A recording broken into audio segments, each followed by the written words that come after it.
Hi, I'm Ash and this is Lockie. For the past 3.5 years, we've lived out of our tiny home to explore Europe.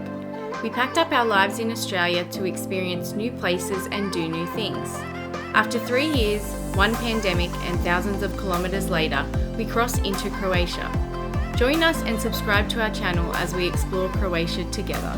So we are now Croatia bound, so we'll be crossing the border soon. Hopefully it all goes smoothly, and we're hoping to make it into Dubrovnik for this afternoon, so it's an hour away from where we are here, so it's actually pretty quick. At the border. So the first border we crossed was actually just leaving Montenegro, and we just got to the Croatian border, which I think is an EU border now. I'm not really sure, it's a bit confusing. Anyways, a lot of like kerfuffle at the border over like the car registration and insurance, and we had to sit and wait for ages. No one was telling us anything, and then he just came over after like probably 15 minutes of sitting there and just asked Lockie to open the back doors, and then said what's in here, and we just our stuff, and then he said okay, you can go. So it's very nerve-wracking, even though you've not done anything wrong, but just sitting there like waiting and you don't know what's happening. But anyway, we are now officially in Croatia. Woo, yay!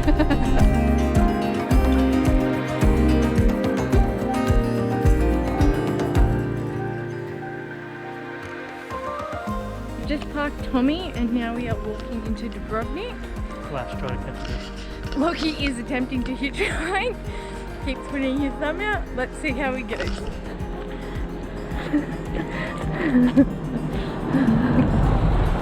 Oh, unlucky Lockie.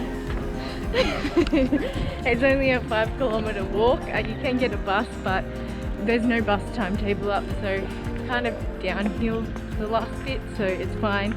We'll just try and get the bus back tonight.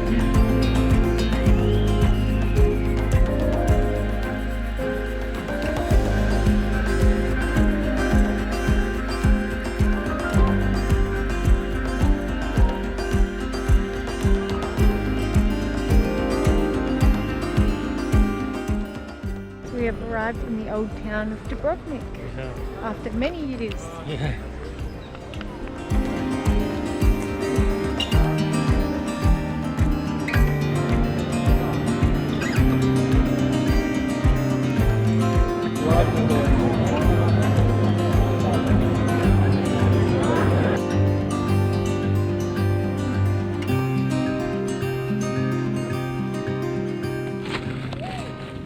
Having a picnic in the harbour. Yeah, saving some money. I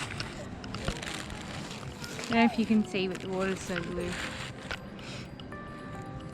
Dubrovnik is crazy expensive. Like, we were just looking at getting some cheap takeaway, and like a pizza was like 15 euros, a burger about 10 to 12. So we ended up just going to a little mini market, buying some meat, cheese, olives, and then a loaf of bread from the bakery and a drink each, and it was like 10 euros. So it's very good.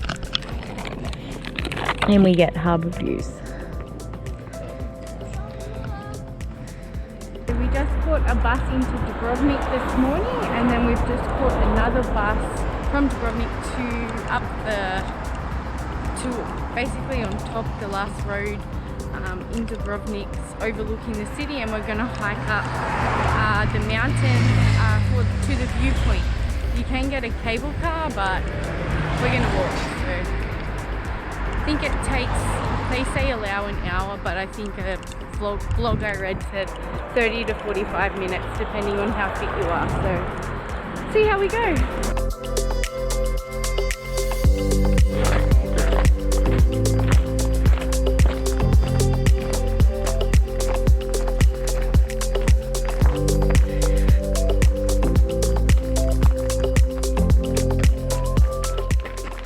From the top cable car, if you just continue walking down the road, especially at this time of year and the day, the view is a lot better because the harshness of the sun just shining on top of the city, you can actually see the beautiful colours in the water and more of the harbour, so it's really nice.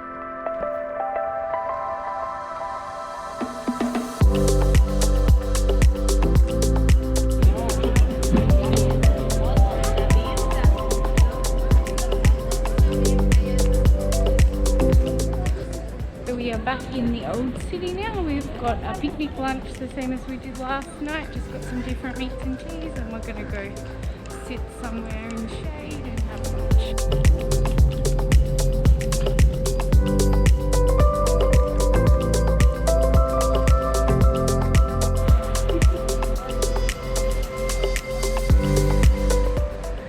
So we are now doing the city walk in Dubrovnik. So it goes around the old wall around the city.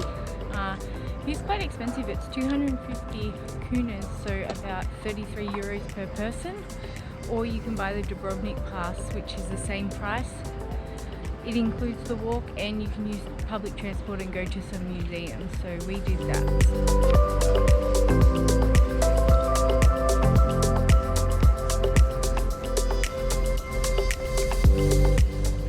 It's actually the second time for both of us doing the walk of the city wall, and I'm pretty sure since 7 years ago when I was here, it definitely was not 250 kunas to do it.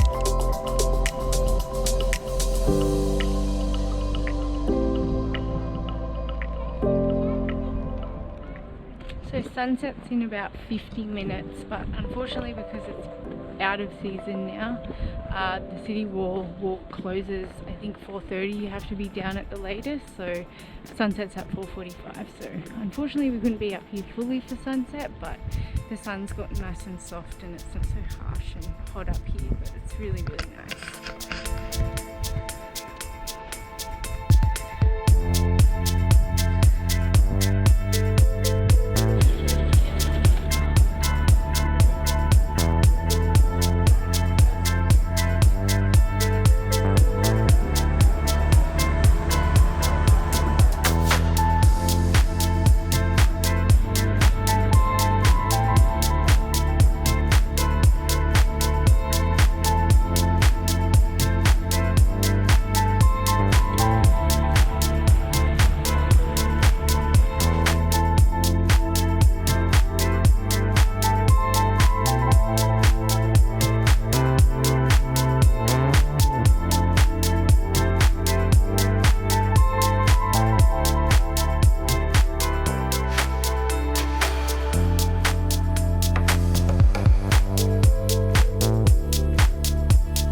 Driving further up the Croatian coast today, leaving Dubrovnik. But the last 2 nights in Dubrovnik, we actually ended up parking outside of the campsite because the campsite is closed for winter. And there was about 10 other campers there. A nice free park in Dubrovnik, which is crazy because it's such an expensive tourist town. So we got to stay for free. So if you're there in the off season, park outside of the campsite. It's about 5 kilometers from the old town. We caught the bus in. It was really easy, so a massive saving, and there was about 10 other campers there. So I don't know why the heck the campsite would close, because they're really losing some business, or just like a free auto camp even with a barrier. But that was good for us because it saved us paying probably like 50 euros a night for accommodation. So we really hope that maybe when we get to Split or some other touristy towns, maybe the same thing will be happening so that we can park safely for free.